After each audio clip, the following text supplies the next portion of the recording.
Assalamualaikum warahmatullahi wabarakatuh. Bidan adalah tenaga kesehatan profesional yang lulus dari pendidikan bidan dan telah terintegrasi sesuai dengan ketentuan peraturan perundang-undangan. Dalam praktiknya, bidan telah mengikuti pelatihan secara khusus untuk dapat memberikan pelayanan dalam bentuk asuhan bidan. Tak jarang, banyak hal-hal mistis yang menimpa bidan saat dalam tugasnya. Sebelum masuk ceritanya, alangkah baiknya sahabat kisah-kisah misteri bantu support channel kami dengan cara like dan subscribe channel ini supaya kami makin semangat buat konten lainnya. Terima kasih.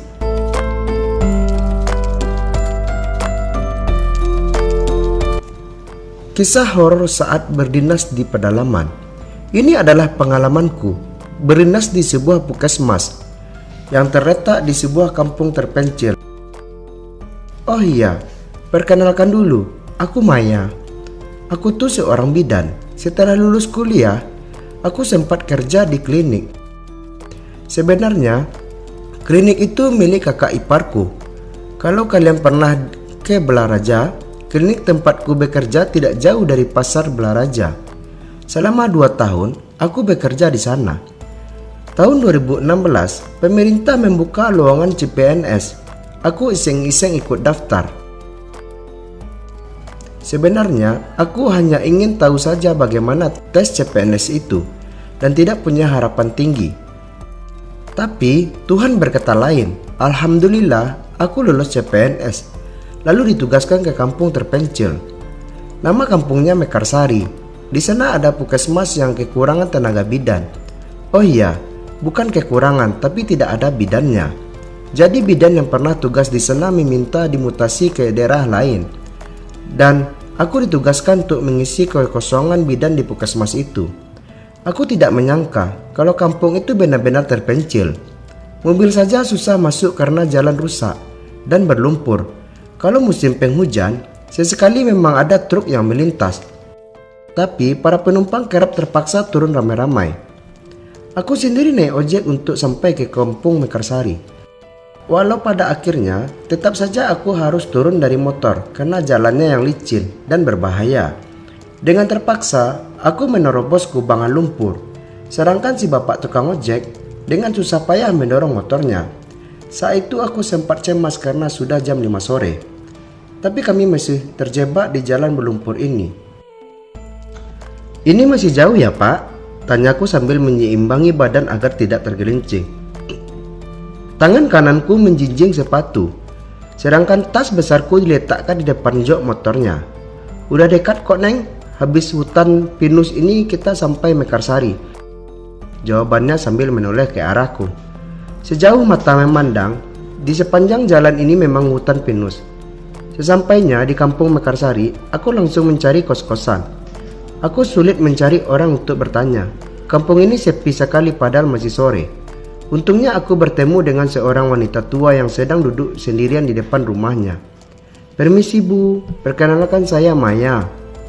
Saya bidan baru yang ditugaskan di kampung ini. Kalau mau sewa kosan di mana ya? Tanya aku.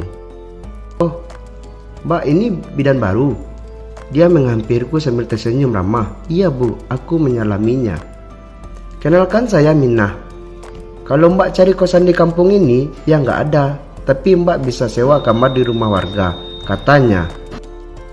Gak apa-apa saya sewa kamar aja. Kira-kira siapa yang berkenan kamarnya yang saya sewa? Duh, kalau di rumah saya kamarnya terisi semua. Gimana kalau ke rumahnya Dinda? Bidan yang dulu juga tinggal di rumah Dinda, katanya. Iya, dia cuma tinggal berdua sama neneknya. Siapa tahu Dinda mau sewakan kamar di rumahnya buat Mbak Maya, ujarnya. Boleh Ibu, boleh minta tolong antar saya ke rumah Dinda kalau begitu. Dia pun mengantarku ke rumah Dinda. Aku tidak menyangka kalau Dinda ini ternyata masih muda. Umurnya baru 19 tahun. Dia anak yatim piatu dan sudah putus sekolah. Selama bertahun-tahun, Dinda mengurus neneknya yang sudah sangat renta. Rumah Dinda cukup besar. Katanya rumah itu peninggalan orang tuanya. Ada 4 kamar dan hanya 2 yang diisi. Aku menyewa kamar bekas bidan yang pernah bertugas di kampung ini. Itu nenekku. Namanya Mbok Ibah. Dia udah nggak bisa ngomong. Dinda membuka kamar neneknya. Dia perkenalkan neneknya padaku. Kulihat wanita tua itu sedang duduk di tepi tempat tidurnya. Seluruh rambutnya putih semua. Dia mengenakan kain batik yang berwarna sudah pudar dan baju kebaya usang. Perlahan wanita itu mendongak ke arahku dan tersenyum. "Mbok, saya Maya. Saya mau sewa kamar di rumah ini," sapaku dari pintu kamarnya. Tentu saja dia tidak bisa menjawab, tapi aku yakin dia juga menyapaku dalam hatinya. Dinda menutup kembali pintu kamar neneknya. Engsel pintu itu mungkin sudah berkarat hingga menimbulkan bunyi yang cukup nyaring saat ditutup. Dinda lalu membawaku ke kamar yang mau aku sewa. Walau temboknya usang dan rentak, tapi kamar itu tampak bersih. Ada ranjang bersih, jadul dan kasur kapuk di sana. Ada juga lemari pakaian dilengkapi dengan cermin besar. "Ini kamarnya, Mbak. Semoga betah tinggal di sini," ucap Dinda. Dari tadi aku tidak melihatnya tersenyum sekalipun. Mungkin Dinda orangnya pendiam. "Ya Dinda, terima kasih banyak udah mau terima aku di rumah kamu. Oh iya, aku punya sesuatu buat kamu." Segera aku buka tas besarku yang kubawa. "Ini buat kamu. Kamu suka coklat kan?" tanyaku. Dia mengangguk lalu mengambil coklat itu.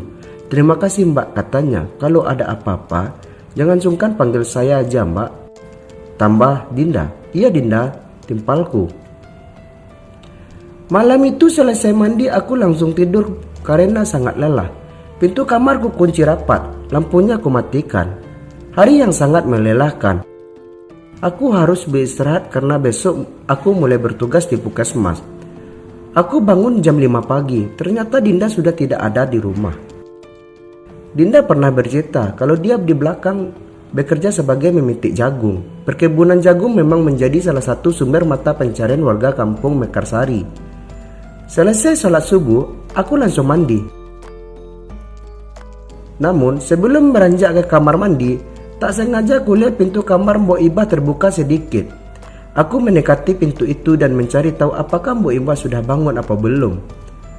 "Mbok sudah bangun?" Kudorong pintu kamar itu sedikit, lalu melongokkan kepala.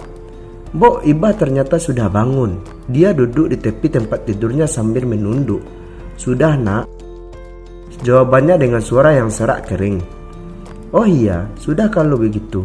Mbok, saya mau mandi dulu ya," kataku sambil tersenyum. Dia menoleh dan terus menundukkan.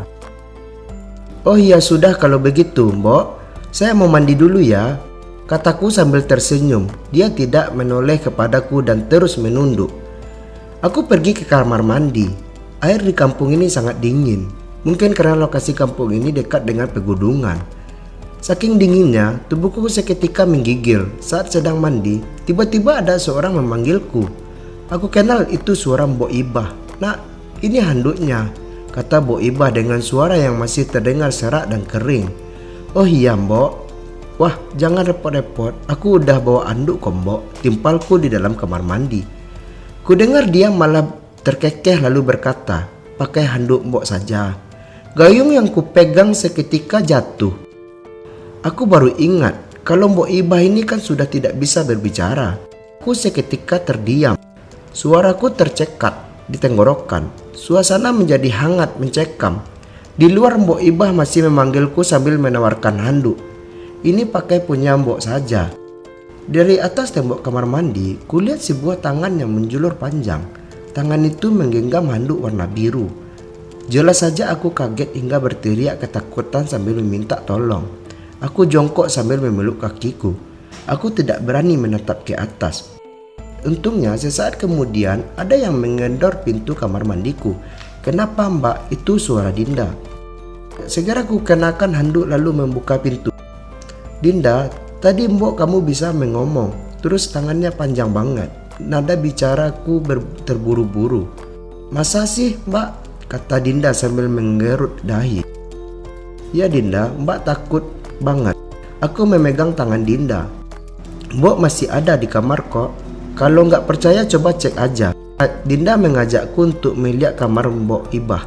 "Takut Din," aku menggelengkan kepala. "Ayo Mbok," Dinda memaksa sambil menarik lenganku. Pelan-pelan ku dekati pintu kamar Mbok Ibah. Dinda mendorong pintu itu. Di dalam sana aku lihat Mbok Ibah masih duduk di tepi tempat tidurnya. Dia menoleh ke arah kami lalu tersenyum sambil mengangguk. Tuh kan, Mbok masih di kamar, kata Dinda. Sumpah Dinda, Mbak dengar jelas banget kalau Mbok kamu ngomong terus tangannya panjang banget. Kayaknya Mbak masih ngelindur deh, kata Dinda. Aku menggelengkan kepala. Ya sudah, lupakan, kataku. Aku rasa percuma bersikeras dengan orang yang tidak percaya padaku. Emang kamu habis dari mana? Tanyaku sambil menjauh dari kamar Mbok Ibah. Aku mengalihkan pembicaraan sambil menjauh dari kamar Mbok Ibah. Aku tadi di belakang rumah Mbak, habis bersih-bersih. Hari ini Mbak kerja ya? Tanya Dinda. Iya Din. Mbak mau ganti pakaian dulu ya? Mbak bidan kan? Sebelum masuk ke kamar, Dinda malah bertanya lagi. Iya Dinda. Di kampung ini kalau ada yang melahirkan gak suka pakai bidan Mbak. Loh kenapa? Masih pakai dukun ya? Aku menggerutkan dahi. Iya, tapi di kampung ini bukan dukun namanya, tapi paraji. Aku mengangguk-ngangguk. Ini merupakan tantangan baru bagiku. Aku hanya memberikan penyuluhan pada masyarakat agar mereka paham tentang keselamatan saat bersalin. Pagi itu aku dijemput oleh Pak Sukra. Dia pegawai puskesmas. Pak Sukra pasti tahu dari warga kalau aku menyewa kamar di rumah Dinda. Aku pun diantar ke puskesmas yang jaraknya lumayan jauh dari rumah Dinda. Mungkin sekitar 15 menit perjalanan. Jalan menuju puskesmas juga rusak parah. Aku dibonceng pakai motor bebeknya Pak Sukra. Kenapa jalan di kampung ini rusak semua ya Pak? Ya beginilah Mbak, jarang ada pembangunan. Sekali dibangun aspalnya tipis banget. Ya palingan bertahan 1 atau 2 tahun, udah itu rusak lagi. Oh begitu ya Pak? Iya Mbak, paling parah kalau musim hujan banyak orang yang jatuh dari motor karena jalannya licin Mbak. Akhirnya kami tiba di puskesmas. Dilihat dari depan, puskesmas itu tampak seram. Temboknya berlumut, catnya juga sudah pudar. Ada pohon kering besar di depan gedung puskesmas itu. Kita sudah sampai Mbak, ini puskesmas Mekarsari, ucap Pak Sukra sambil tersenyum. Pak, itu di belakang puskesmas siapa? Tanyaku sambil menunjuk ke arah wanita yang berdiri di halaman belakang gedung. Wanita itu menatap ke arah kami. Ia mengenakan daster dan tampak seperti sedang hamil. Dari tempatku berdiri saat itu, aku masih bisa melihat wujud wanita itu dengan jelas. Mana Mbak? Pak Sukra mencari sosok yang kutunjuk-tunjuk. Itu loh Pak, tanyaku. Dia lagi hamil tua. Aku masih melihat sosok itu. Anehnya Pak Sukra tidak melihatnya. Padahal jelas-jelas wanita itu masih berdiri di halaman belakang puskesmas sambil menatap kami. Siapa wanita itu? Cerita ini adalah cerita nyata yang kami rangkum di beberapa sumber. Jika ada kesamaan nama tokoh dan latar, hanyalah kebetulan saja. Terima kasih telah menonton channel kisah-kisah misteri ini. Kami pamit. Terima kasih. Wassalam.